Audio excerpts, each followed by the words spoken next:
For centuries, the word Illuminati has evoked visions of hidden councils, secret handshakes, cryptic symbols, and a master plan to control the world. From the shadowy corners of conspiracy theory forums to the bright lights of pop culture, the myth of the Illuminati persists, enduring, evolving, and often expanding into new territories of imagination and speculation. But where does the truth end and the fiction begin? And why does the notion of a hidden elite pulling the strings behind world events captivate so many minds? The origin of the Illuminati is not as mysterious as one might expect. It began in Bavaria in 1776, founded by Adam Weishaupt, a professor of law with Enlightenment ideals.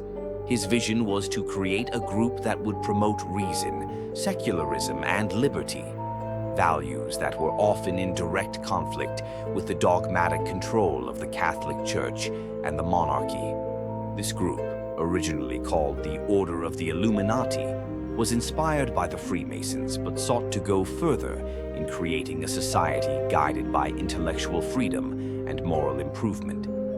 Weishaupt and his followers operated in secret, not because they had nefarious plans, but because their ideals were radical and potentially dangerous to the authorities of the time. The group grew rapidly, reportedly amassing over 2,000 members across Europe, including influential politicians, writers, and philosophers. But the success of the Illuminati was short-lived. In 1785, the Bavarian government outlawed all secret societies, and the Illuminati was officially disbanded. Weishaupt was exiled, and the group seemingly vanished. Yet, in vanishing, the Illuminati only grew more powerful in the public imagination. In the vacuum of hard facts, myths blossomed. The Illuminati was accused of fomenting the French Revolution, undermining religion, and secretly steering the course of history. These ideas were further inflamed by books like Proofs of a Conspiracy by John Robison in 1797, which claimed that the Illuminati had infiltrated the Freemasons and were plotting a global takeover. Despite lacking concrete evidence, Robison's book, and others like it, fueled a growing paranoia that the world's misfortunes were not accidents, but the deliberate work of unseen puppet masters.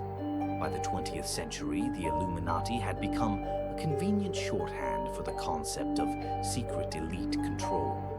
Theories shifted from dusty Bavarian archives to modern power centers, governments, banks, media empires, and entertainment industries. Every war, market crash, or political assassination was linked back to the Illuminati. They weren't just influencing world events, they were orchestrating them. Pop culture eagerly adopted this narrative. Films, novels, and music videos began to feature symbols and stories linked to the Illuminati. The Eye of Providence, a pyramid topped with a glowing eye, became a recurring motif, often said to represent omniscient surveillance or divine insight. Celebrities flashing pyramid hand signs or covering one eye were interpreted as proof of membership. Jay-Z, Beyoncé, Rihanna, Kanye West, all accused of being part of the Illuminati. For believers, their fame and influence couldn't be the result of talent alone. There had to be a secret pact, a Faustian bargain with an ancient brotherhood. This pop culture embrace didn't just entertain, it validated. When people saw recurring symbols or themes in the media, it confirmed their suspicions that something larger was at play. In a world increasingly dominated by complex systems, faceless corporations, and opaque political processes, the idea of the Illuminati offered a framework, a story that made sense of the chaos. But what does belief in the Illuminati really represent? At its core, it's a response to powerlessness. When people feel like they have no control over their lives, when governments seem unaccountable, when wealth concentrates in the hands of a few, conspiracy theories thrive. The Illuminati becomes a metaphor for all that is hidden and unjust.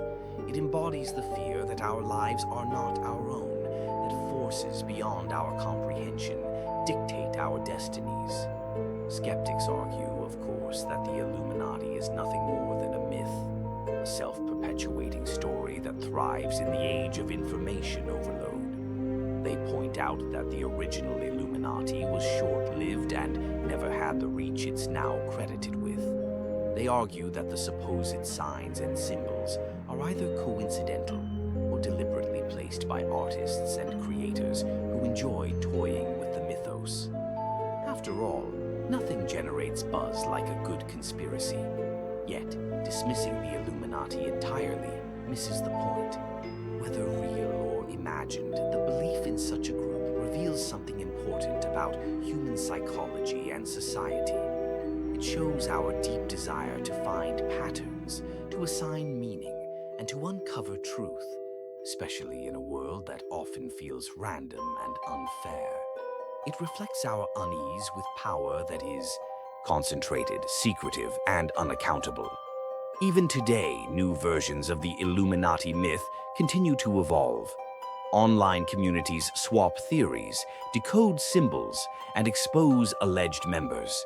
Social media spreads these ideas faster than ever before, giving them new life and wider reach. In some circles, the Illuminati isn't even seen as evil, it's admired.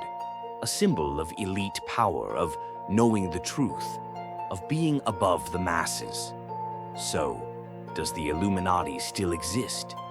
If we define it narrowly as the historical group founded in 1776, then no, it's gone. But if we define it as the idea of a secretive, powerful elite shaping world events from behind the scenes, then perhaps it's more alive than ever. Not because it's real in a literal sense, but because the world has never stopped producing circumstances that make such beliefs plausible. The Illuminati lives on, not in dimly lit lodges or coded messages, but in the stories we tell, the fears we harbor, and the systems we struggle to understand.